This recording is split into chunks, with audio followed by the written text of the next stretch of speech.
اعوذ باللہ من الشیطان الرجیم بسم اللہ الرحمن الرحیم الصلاۃ والسلام علیک یا رسول اللہ وعلی آلک و اصحابک یا حبیب اللہ الصلاۃ والسلام علیک یا رسول اللہ وعلی آلک و اصحابک یا نور اللہ الصلاۃ والسلام علیک یا رسول اللہ وعلی آلک و اصحابک یا نور اللہ صلی اللہ علی محمد وما توفیقی اللہ تعالیٰ کی توفیق اور اس کے کرم اور اس کی فضل سے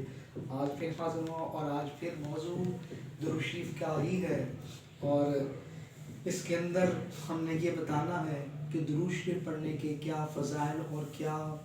برکات ہیں، اور اللہ تبارک و تعالیٰ کیا رحمتیں نازل فرماتا ہے جو حضور علیہ السلام پر درود پاک پڑھتا ہے۔ اللہ تبارک و تعالیٰ ان پر رحمت کی بارش فرماتا ہے، اور حدیث شریف کے اندر آتا ہے کہ نبی کریم علیہ السلام نے فرمایا 3 آدمی قیامت کے دن اللہ کریم کے عرش کے سائے کے نیچے ہوں گے، اور اس دن اس سائے کے علاوہ کوئی سایہ نہیں ہوگا، اور فرمایا وہ خوش نصیب وہ ہوگا میری امتی جو میری امت کی تکلیف دور کرے گا، وہ میرے سائے میں اللہ کے ہاتھ سائے میں ہوگا، اور دوسرا جس نے میری سنت کو زندہ کیا، اور تیسرا جو بکثرت مجھ پر دنیا میں درود پاک پڑھتا ہوگا۔ تو قیامت کے دن اللہ کا ہاتھ سایہ انہی کو نصیب ہوگا، کسی کو نہیں ہوگا۔ نمبر 1 یہ جو میری امت کی مشکل کو دور کرے، نمبر 2 جو میری امت کی سنت کو زندہ کرے، یعنی میری سرکار علیہ السلام کی سنت کو زندہ کرے، اور تیسرا جو دنیا میں مجھ پر کثرت سے درود شریف پڑھتا ہوگا۔ اور امام علامہ صحابی ایک حدیث شریف کے اندر فرماتے ہیں کہ نبی کریم علیہ السلام نے فرمایا کہ 3 آدمی قیامت کے دن اللہ تعالیٰ کے عرش کے سائے میں ہوں گے، اس سائے کے علاوہ کوئی اور سایہ نہیں ہوگا، اور وہ شخص جسے کسی مصیبت زدہ کی مصیبت کو دور کیا، اور جو دوسرا جو میری سنت کو زندہ کرے، اور تیسرا جو شخص دنیا میں مجھ پر کثرت سے درود شریف پڑھتا ہوگا۔ اور تیسری حدیث کے اندر بھی حضور علیہ السلام نے فرمایا قیامت کے دن 3 شخص کو عرش الہی کا سایہ ہوگا، اور جس دن عرش الہی کے سائے کے علاوہ اور کوئی سایہ نہیں ہوگا۔ صحابہ کرام رضوان اللہ تعالیٰ علیہ اجمعین نے عرض کیا یا رسول اللہ وہ خوش نصیب کون ہے؟ تو آپ صلی اللہ علیہ وسلم نے فرمایا ایک وہ جس نے مصیبت زدہ امت کی پریشانی کو دور کیا، اور دوسرا جس نے میری سنت کو زندہ کیا، اور تیسرا جو مجھ پر دنیا میں کثرت سے درود پڑھتا ہوگا۔ اب یہ تینوں حدیثیں سنی، اور تینوں حدیثوں کے اندر ان کا جو خلاصہ اور لب لباب بھی ہے کہ اللہ تعالیٰ ان پر خاص رحمت فرمائے گا، اور اللہ تعالیٰ ان پر خاص اپنا فضل و کرم فرمائے گا، اور کوئی سایہ نہیں ہوگا، صرف وہی اللہ کے ہاتھ سائے میں ہوں گے، وہی شخص جس نے کسی مصیبت زدہ کی مشکل کو دور کیا، یا جس نے سرکار علیہ السلام کی سنت کو زندہ کیا، یا دنیا میں جو مجھ پر کثرت سے درود شریف پڑھتا ہوگا، ان پر ہاتھ سایہ ہوگا۔ اور عامر بن رویہ سے روایت ہے کہ نبی کریم صلی اللہ علیہ وسلم نے دوران خطبہ ارشاد فرمایا کہ جب مجھ پر درود پڑھتا رہتا ہے تو فرشتے اس پر رحمت نازل فرماتے رہتے ہیں۔ جو سرکار دوران خطبہ سرکار علیہ السلام ارشاد فرما رہے ہیں جو مجھ پر درود پڑھتا رہا اللہ تعالیٰ اس پر رحمت نازل فرماتا رہے گا، اللہ تبارک و تعالیٰ اس پر رحمت نازل فرماتا رہے گا۔ اور دلائل الخیرات حضرت اللہ تعالیٰ کے خاص ولی ہے سلمان جزونی رحمت اللہ تعالیٰ نے، جو دلائل الخیرات کے مصنف اور رائٹر ہیں، وہ فرماتے ہیں کہ میں تشریف فرما رہے جگہ پر تو نماز کا وقت تھا۔ اب نماز کا وقت ہے تو پاس ایک کنواں تھا، اب جب کنویں کے پاس گئے تو پانی نکالنے کے لیے کنویں سے پانی نکالنے کے لیے رسی اور ڈول چاہیے ہوتا ہے۔ اب کنواں ہے لیکن رسی اور ڈول نہیں ہے، اب رسی اور ڈول نہ ہونے کی وجہ سے اب پریشان ہے کہ اب پانی کیسے نکالا جائے، پانی نکلے گا تو اس کے بعد وضو کیا جائے گا۔ تو اچانک ایک بچی نمودار ہوئی، اور وہ جو نابالغ تھی، اور اس نے اپنا لباب کنویں میں ڈالا، تو جب کنویں میں ڈالا تو کنویں کا پانی اوپر آ گیا۔ جب کنویں کا پانی اوپر آ گیا تو سلمان جزونی رحمت اللہ تعالیٰ نے اس سے وضو کیا، اور بعد میں اس بچی سے پوچھا کہ تیرا کون سا عمل ہے کہ جو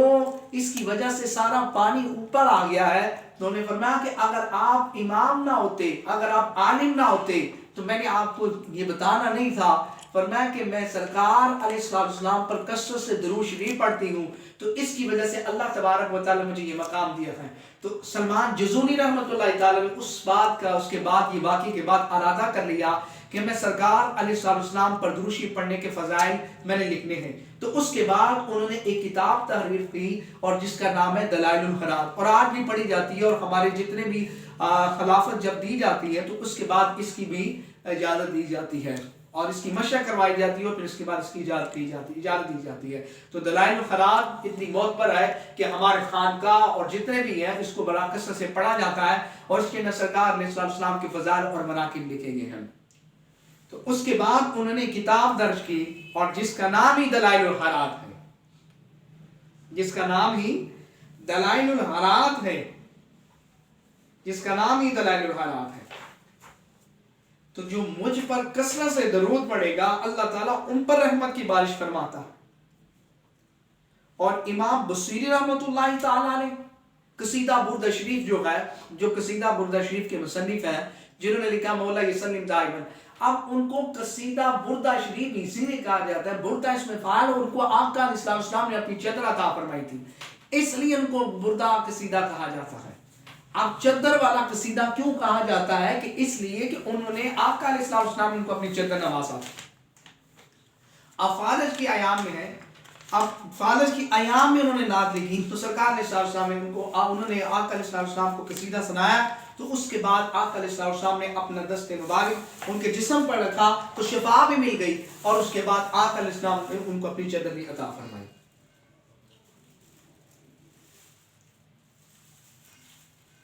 اور شیخ عبد القادر جیلانی رحمۃ اللہ تعالیٰ فرماتے ہیں، انہوں نے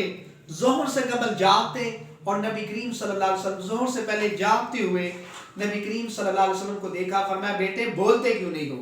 تو فرمایا میں عجمی ہوں، میں کیسے کلام کروں؟ تو سرکار علیہ السلام نے اپنا موابی دہن ڈالا، 7 مرتبہ ڈالا، اور پھر فرمایا کہ اب لوگوں سے خطاب کیا کروں۔ پھر بعد میں حضرت علی منکر کشا نے بھی 6 مرتبہ موابی دہن ڈالا۔ تو بس درود شریف کی یہ فضائل اور یہ مناقب ہے کہ جو اپنی زندگی کے اندر سرکار علیہ السلام پر درود شریف کا معمول بنا لیں، اللہ تعالیٰ ان پر رحمت کی بات فرماتا ہے۔ اور حضرت عائشہ صدیقہ رضی اللہ تعالیٰ سے روایت ہے کہ سرکار علیہ السلام فرمایا جس شخص کو یہ پسند ہے کہ دربار الہی میں وہ حاضر ہو اور اللہ تعالیٰ اس سے راضی ہو، اسے چاہیے کہ مجھ پر دنیا میں کثرت سے درود شریف پڑھا کرے۔ امام شرانی رحمۃ اللہ تعالیٰ فرماتے ہیں، اے بھائیوں، اللہ تعالیٰ تک پہنچنے کا قریب ترین رستہ جو ہے آقا علیہ السلام پر درود شریف پڑھنا ہے، اور جو شخص نبی کریم علیہ السلام پر درود پڑھنے والی خدمت نہ حاصل کر سکے اور اللہ تعالیٰ کے قرب کا طالب ہو، وہ محال ہے کہ وہ طالب، وہ محال کا طالب ہے، ناممکن ہے۔ اس کی مثال ایسے کسان کی ہے جو بادشاہ کے پاس بلا واسطہ ملاقات کرنا چاہتا ہے، جو بادشاہ سے ملاقات کرنا چاہتا ہے اور وزیروں سے ملاقات نہ کرے اور پھر کہے کہ میں نے بادشاہ سے ملاقات کرنی ہے، تو بادشاہ سے پہلے ملاقات کے لیے پہلے اس کے وزیر سے ملاقات کرنی ہوگی، وزیر سے مشاورت کرنی ہوگی، اس سے گفتگو کرنی ہوگی، پھر اس کے بعد وہ بادشاہ سے ٹائم لے کر اس کے بعد ایک ٹائم ملے گا، وہ کہے کہ میں نے بادشاہ کے وزیروں سے نہیں ملنا، میں نے ڈائریکٹ بادشاہ سے ملنا ہے۔ تو یہ تو دنیا کے معاملات ہے، دنیا کے بادشاہ سے بھی آپ بغیر ڈائریکٹ نہیں مل سکتے، پہلے اس کے وزیر سے ملنا پڑے گا، پھر اس کے بعد آپ کو ملاقات بادشاہ سے ملے گی، ورنہ آپ ڈائریکٹ نہیں مل سکتے۔ تو جب ایک دنیا کے بادشاہ سے آپ ڈائریکٹ نہیں مل سکتے تو جو پوری کائنات کا بادشاہ رب العالمین ہے اس سے آپ ڈائریکٹ کیسے مل سکتے ہیں؟ تو پھر اللہ تعالیٰ نے اپنے رب سے ملنے کے لیے، ملاقات کے لیے، رابطہ کے لیے اللہ نے رسولوں کو بھیجا، اور وہ رسول جو ہے وہ اللہ کے جو رسول بھیجے ہوئے ہیں وہ پھر اللہ تبارک و تعالیٰ سے جوڑتے ہیں، اللہ تعالیٰ سے رابطہ جوڑا جاتا ہے۔ یعنی نبیوں کا کام ہوتا ہے کہ اللہ تعالیٰ سے رابطہ جوڑنے کا طریقہ اور اس کا رستہ بتانا اور اس کی پھر رہنمائی کرنی ہے۔ سائیں سنت الکبریٰ کے اندر ہے، حضرت ابن مسعود رضی اللہ تعالیٰ سے روایت ہے، اللہ تعالیٰ 2 طرح کے لوگوں سے بہت خوش ہوتا ہے، ایک وہ جو دشمن کے مقابلے میں آ جائے اور اونٹاں گھوڑوں پر سوار ہو اور اس کے ارد گرد سوار ساتھی باغ بھی جائے پھر بھی وہ ثابت قدم رہے، اگرچہ وہ شہید ہو جائے یا بچ جائے، شہید ہو جائے بچ جائے گا تو غازی ہے، اور اللہ تعالیٰ اس سے خوش ہوتا ہے۔ اور دوسرا وہ شخص جو رات کو اٹھے اور اچھی طرح وضو کرے اور اس کا علم کسی اور کو نہ ہو، یعنی اللہ کے علاوہ کسی اور کے پاس اس کا علم نہیں ہے، یعنی تہجد کی نماز پڑھتا ہے، اور پھر اس کے بعد اللہ کی حمد و ثنا کرتا ہے، اور پھر نبی کریم علیہ السلام پر درود شریف پڑھتا ہے، اور پھر قرآن کریم کی تلاوت کرتا ہے، ایسے شخص سے اللہ تعالیٰ کریم خوش ہوتا ہے اور فرشتوں سے فرماتا ہے میرے اس بندے کو دیکھو نماز پڑھا حالانکہ میرے علاوہ کوئی بھی اسے نہیں دیکھ رہا ہے، نماز پڑھ رہا ہے اس کے علاوہ میرے علاوہ اسے کوئی اور نہیں دیکھ رہا ہے، یعنی یہ چھپی ہوئی عبادت ہے نا، رات کو سارے سوئے میں ہے، یہ اللہ کی بارگاہ میں کھڑا ہو گیا تو یہ اللہ کے علاوہ اسے کوئی اور نہیں دیکھ رہا۔ رابعہ مسیح رحمۃ اللہ تعالیٰ فرمایا کرتی تھی، بولا تجھے میری محبت کا واسطہ، تو جو مجھ سے محبت کرتا ہے نا اس محبت کا واسطہ،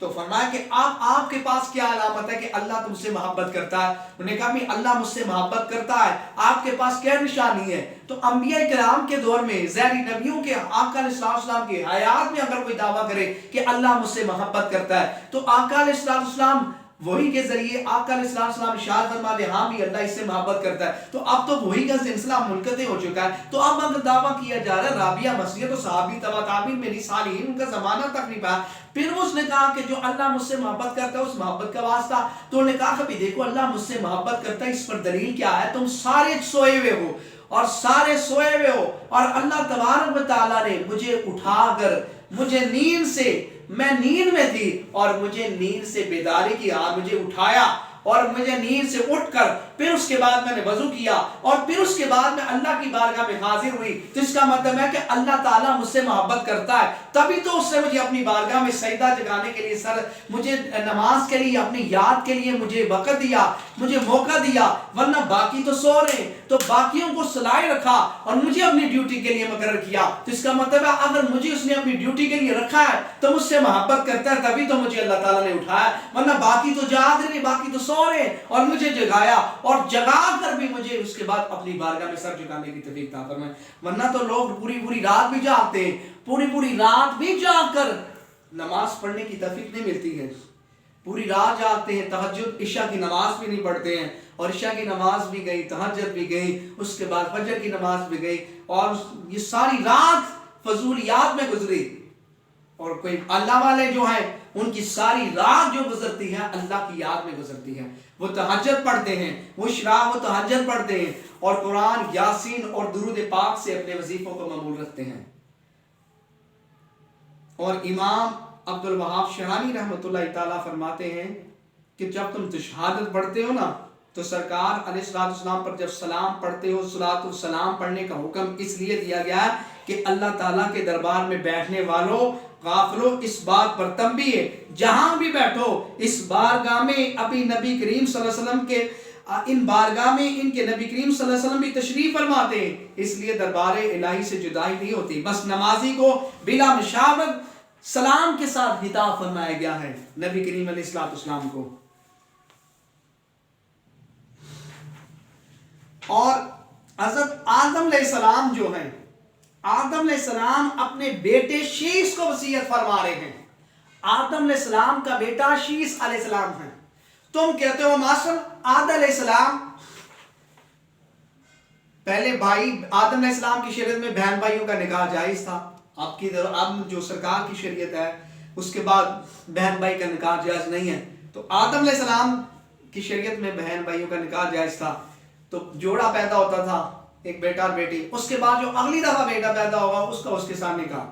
تو پہلے والے جو کٹے ہوئے ہیں ان کے ساتھ نکاح نہیں، جو دوسری بار بیٹا پیدا ہوں گے ان کا پہلے والے کے ساتھ نکاح۔ تو لیکن جب شیش علیہ السلام کی پیدائش ہوئی ہے نا تو شیش علیہ السلام اکیلے پیدا ہوئے ہیں، ان کے ساتھ ان کا بھائی، ان کا بہن، ان کا بہن بھی نہیں ہوئی، اکیلے ہوئے ہیں، اور سرکار کی جو نسل شیش علیہ السلام ہی سے سرکار علیہ السلام کی نسل چلی، تو آقا نے جن سے نسل چلنی ہے اس وقت شیش علیہ السلام تنہا پیدا ہوئے ہیں، ان کے ساتھ ان کی بہن نہیں پیدا ہوئی، اکیلے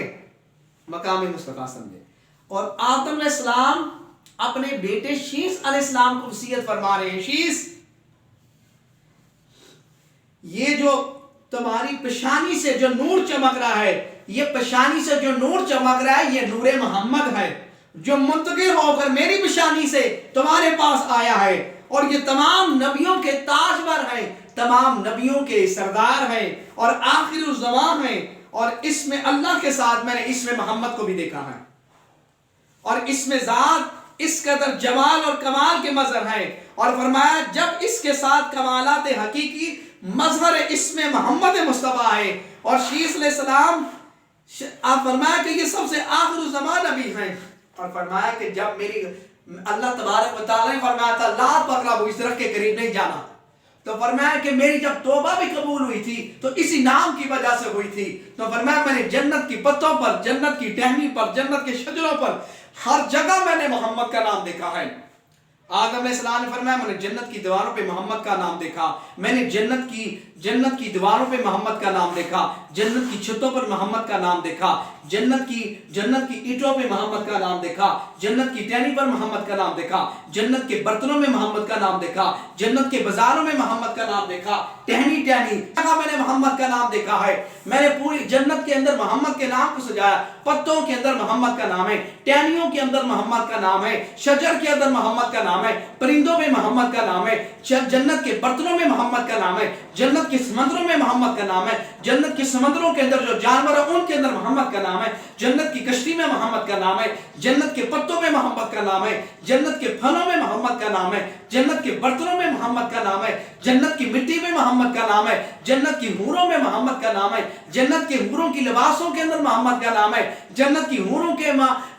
آنکھوں میں محمد کا نام ہے، جنت کے ہر شجر پتے نباتات پر اللہ نے محمد لکھا ہے۔ آپ اپنے گھروں کو سجاتے ہو، پھولوں سے سجاتے ہو، رب نے جنت کو بھی سجایا ہے، نام محمد سے سجایا ہے۔ تم اپنی گاڑی کو سجاتے ہو پھولوں سے، اللہ نے جنت کو سجایا ہے نام محمد سے، اور فرمایا کہ میں نے ہر جگہ محمد محمد دیکھا، اللہ نے محمد محمد ساری جنت پہ لکھا ہے۔ اللہ تعالیٰ کو اتنی محبت ہے کہ اللہ تعالیٰ نے جنت کو پوری ہر پتے پر، شجر پر محمد کا نام لکھا ہے۔ کیوں لکھا ہے؟ رب کو اس سے پیار تھا، اور فرمایا پیارے میں نے جنت، میں نے نباتات، میں نے جنت کی ہرے، میں نے جنت کی حوریں، جنت کے نباتات، جنت کے برتن، جنت کی کشتی، ہر جگہ پہ محمد کا نام لکھا ہے۔ اور میں بتانا یہ چاہ رہا ہوں کہ میں سب کو بنانے والا میں ہوں، سب کا خالق میں ہوں، کیونکہ میں نے بنایا ہے، میں خالق ہوں، اور یہ سارے بننے والے مخلوق ہیں، اور میں اس لیے ان پر نام لکھا ہے کہ میں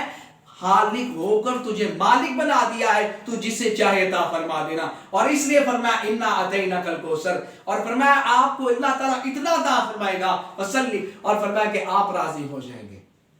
تو فرمایا کہ میں نے جنت کے پتوں پہ محمد کا نام، اور فرمایا جب بھی تم نے اللہ کا نام لینا ہے شیز تو محمد کا نام بھی دینا ہے، کیونکہ میں نے جنت کے پتوں پر، شجر پر، نباتات پر ہر جگہ محمد کا نام دیکھا۔ تو فرمایا تم بھی، اب آدم علیہ السلام اپنے بیٹے کو وصیت فرما رہے ہیں کہ سرکار علیہ السلام پر درود شریف پڑھنا ہے۔ کس کو؟ اپنے بیٹے شیز علیہ السلام کو آدم علیہ السلام وصیت فرما رہے ہیں۔ اور اللہ تبارک و تعالیٰ نے موسیٰ کلیم اللہ، وہ موسیٰ کلیم اللہ جو اللہ تبارک و تعالیٰ سے ہم کلام ہوتے ہیں، تو انہوں نے فرمایا تھا اے موسیٰ اگر تم میرا مزید اور قرب چاہتا ہے تو پھر سرکار علیہ السلام پر درود پاک پڑھ۔ تو اب موسیٰ کلیم اللہ وہ ہیں کہ جن کو اللہ تبارک و تعالیٰ سے ہم کلام کا شرف ملتا ہے، اللہ تعالیٰ سے ہم کلام کا شرف مل رہا ہے، اللہ تبارک و تعالیٰ انہیں وظیفہ دے رہا ہے کہ موسیٰ کلیم اللہ، اللہ تعالیٰ سے ہم کلام ہونے والے نبی کو اللہ تبارک و تعالیٰ فرما رہا ہے کہ میرا مزید اگر قربت میں چاہتے ہو تو پھر سرکار علیہ السلام پر درود پاک پڑھو تو تجھے اور قربت کی منزلیں ملیں گی۔ تو اللہ تبارک و تعالیٰ موسیٰ کلیم اللہ کو یہ وظیفہ دے رہا ہے، تو پھر بتاؤ اس وظیفے کے اندر کتنی کشش ہے اور کتنی اس کے اندر فضائل و مناقب ہے کہ اللہ تبارک و تعالیٰ اپنے کلیم اللہ اور کوئی عام شخص نہیں ہے جو اللہ تعالیٰ سے ہم کلام ہے، اور ہم کلام ہونے والے اللہ کا نبی، اللہ کا لاڈلا نبی ہے جو اللہ تعالیٰ سے ہم کلام ہوتے ہیں، ان کو اللہ تبارک و تعالیٰ فرما رہے ہیں موسیٰ میری قربت میں مزید چاہتے ہو تو پھر محمد مصطفیٰ علیہ السلام پر درود پاک پڑھو۔ تو اللہ تعالیٰ نے وظیفہ موسیٰ علیہ السلام کو بھی دیا ہے، اللہ نے یہ وظیفہ موسیٰ علیہ السلام کو اللہ تبارک و تعالیٰ فرما رہا ہے، تو پھر اس درود شریف کے کتنے فضائل ہیں، حضور کا نام لینے کے اندر کتنے فضائل ہیں. تو آپ بھی اپنی زندگی کے اندر شب روز درود شریف کا فضائل بنا کے بنائیں. تو اللہ تبارک و تعالیٰ پر درود پڑھنے کے یہ حضور علیہ السلام پر درود پاک پڑھنے کے یہ فضائل ہیں، اللہ تبارک و تعالیٰ نے ہمیں بتایا اور سرکار کے ذریعے بتایا. اور فرمایا دربار رسالت نبی کریم صلی اللہ علیہ وسلم کی زیارت میں حاضر ہوا اور عرض کی یا سرکار مجھے ایسی نصیحت فرمائے جو دنیا اور آخرت میں مجھے نفع دے. فرمایا مجھ پر درود کا اضافہ کر. میں نے عرض کی یا رسول اللہ صلی اللہ علیہ وسلم اللہ کے ضامن میں شامل ہونے کی ضمانت کا طلبگار ہوں. تو فرمایا میں ضامن ہوں تمہارا خاتمہ میں ایمان ہوگا. اور تیسری بار پھر یہی فرمایا میں ولی بننا چاہتا ہوں. تو فرمایا تمہیں معلوم نہیں تمام اولیاء اور اللہ کریم سے یہی عرض کرتے رہے ان کا خاتمہ بھی خیر ہو. تو میں ضامن ہوں، میں تمہارا ضامن ہوں. حضرت سیدنا خضر علیہ السلام کی زیارت کی خواہش کی تو آپ سے پوچھا تو فرمایا کثرت سے درود پڑھ لو، اپنے آپ پر کثرت سے درود پڑھنے لازم کر لو تو اللہ تبارک و تعالیٰ تمہارا ایمان بھی خاتمہ کرے گا. تمہارا ایمان خاتمہ سے ہوگا. اپنی زندگی کا معمول درود پاک سے کر لو تو تمہارا ایمان بھی خیر سے ہوگا. اور فرمایا حضرت ابو ہریرہ سے روایت ہے کہ نبی کریم صلی اللہ علیہ وسلم نے فرمایا کہ درود پاک پڑھنے والے کو پرصلات پر ایسا عظیم روشن نور عطا ہوگا کہ جو پرصلات پر نور سے ایسا ملے گا کہ وہ دوزخ میں نہیں جائے گا. جو زندگی میں سرکار علیہ السلام پر درود پاک پڑھتا ہوگا اسے پرصلات پر ایسا نور ملے گا اور وہ ایسا نور ہوگا جو اسے دوزخ میں جانے نہیں دے گا، جو اسے دوزخ میں جانے نہیں دے گا. تو اپنی زندگی کے اندر درود شریف کا معمول بنا لیں. تو جو ان پر معمول بنا لیتا ہے. اور نبی کریم صلی اللہ علیہ وسلم نے فرمایا کہ میرے پاس جبرائیل اور حضرت میکائیل علیہ السلام، حضرت اسرائیل علیہ السلام اور حضرت اسرائیل علیہ السلام تشریف فرمائے. اور جبرائیل نے کہا، ابراہیم علیہ السلام نے کہا کہ جو شخص آپ پر 10 مرتبہ درود پڑھے گا میں اسے پکڑ کر پرصلات سے گزار دوں گا. اور حضرت میکائیل علیہ السلام نے کہا میں اسے حوض کوثر سے سلام کروں گا. اور حضرت اسرائیل علیہ السلام نے کہا کہ بارگاہ الہی میں آقا علیہ السلام کی بارگاہ میں حاضر ہوا اور فرمایا میں اس کی مغفرت کرواؤں گا. اور اسرائیل علیہ السلام نے فرمایا کہ میں اس کی روح آسانی سے نکالوں گا، میں اس کی روح آسانی سے نکالوں گا.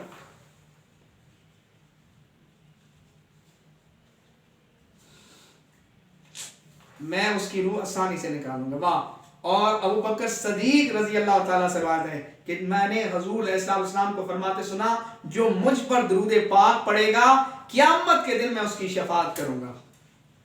جو مجھ پر درود پاک پڑھے گا فرمایا میں قیامت کے دن اس کی شفاعت کروں گا. اور حضرت ابو بکر صدیق رضی اللہ تعالیٰ فرماتے ہیں میں حجۃ الوداع میں نبی کریم علیہ السلام کو فرماتے سنا کہ گناہ کی معافی کا راز توبہ استغفار ہے اور پل باری کرنے کے لیے اپنے پل باری کرنے نیکیوں کا پلہ باری کرنے کے لیے لا الہ الا اللہ کا ورد ضروری ہے. اور درود شریف پڑھنے والے کی شفاعت آقا علیہ السلام فرمائیں گے.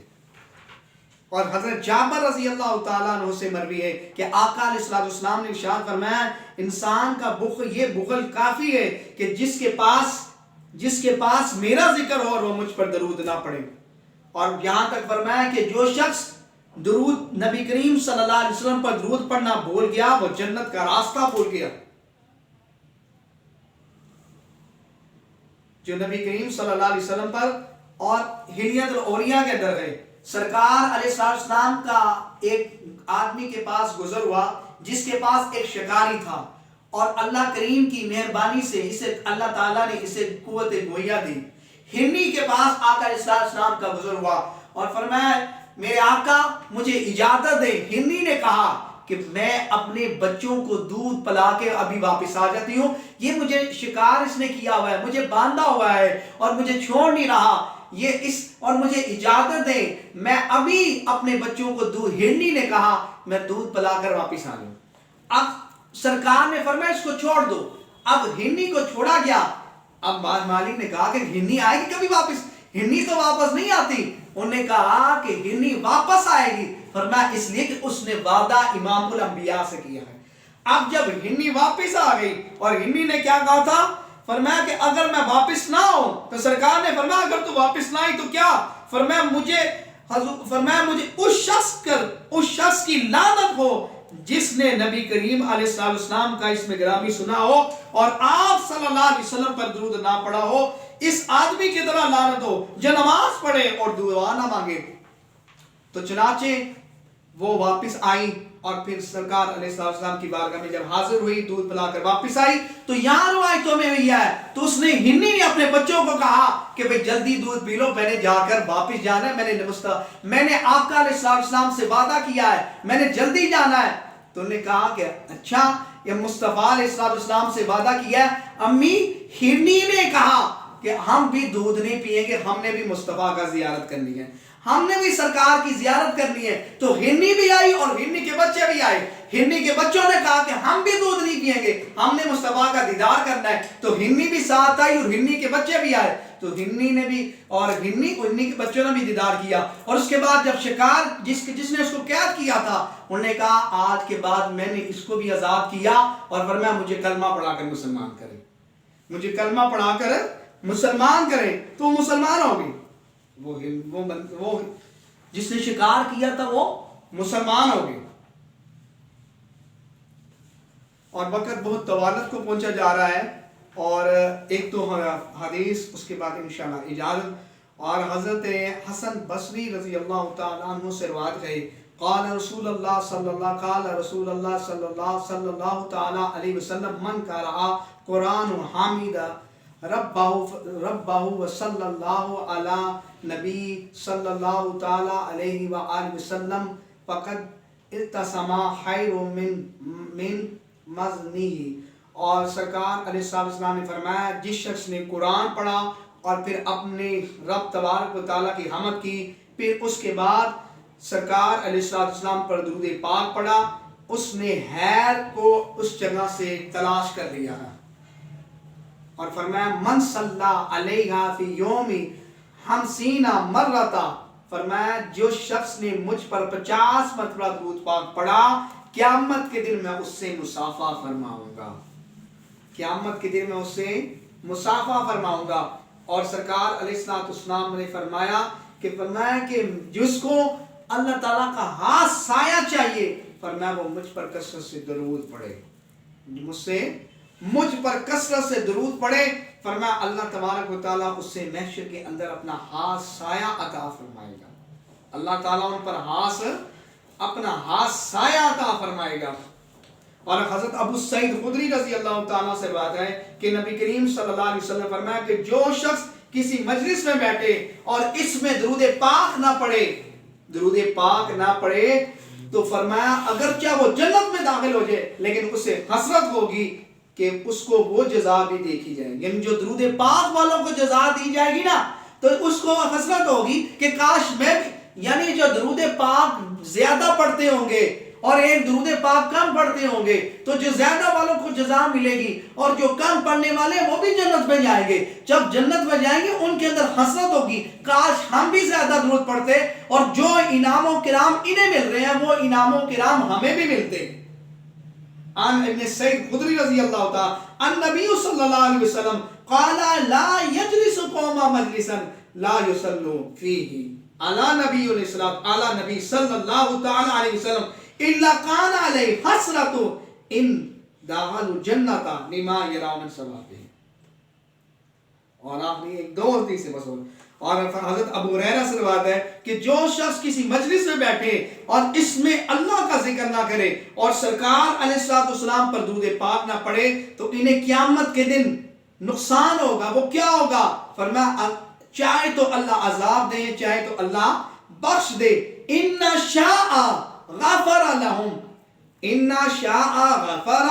غفر لهم ان شاء عذبوا،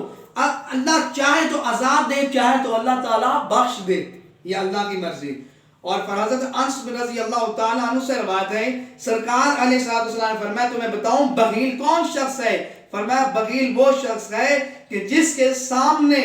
میرا ذکر کیا جائے اور مجھ پر درود نہ پڑے، میرا ذکر کیا جائے اور مجھ پر درود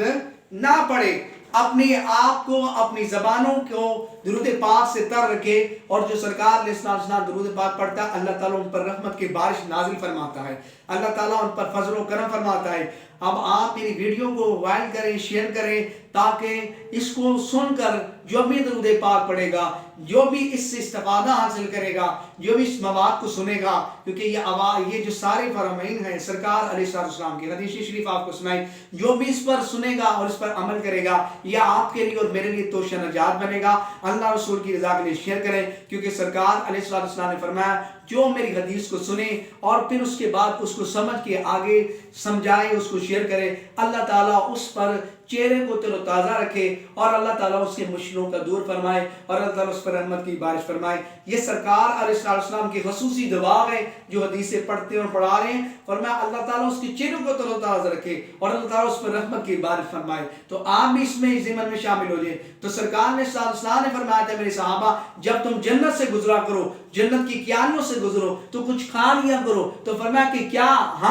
ہم دنیا میں رہ کے جنت میں کیسے گو, ہم دنیا والے ہیں, دنیا والے جنت سے کیسے گزریں گے. فرمایا جہاں پر اللہ اور اس کے رسول کا ذکر ہو رہا ہو, فرمایا وہ ایسے ہی ہے جنت کی کیانیوں سے کچھ کھائیں. تو آپ ان کیانیوں کو, جنت کی کیانیوں سے کچھ کھائیں, اور وہ کیا ہے اللہ رسول کا ذکر. تو اس کے اندر اللہ رسول کا ذکر کیا گیا. آپ اس کو شیئر کریں تاکہ ہر آنے والی ویڈیو آپ تک پہنچتی رہے. اللہ حضور کی بخشی فرمائے. صلی اللہ علیہ محمد و علیہ البلاغ. صلی اللہ علیہ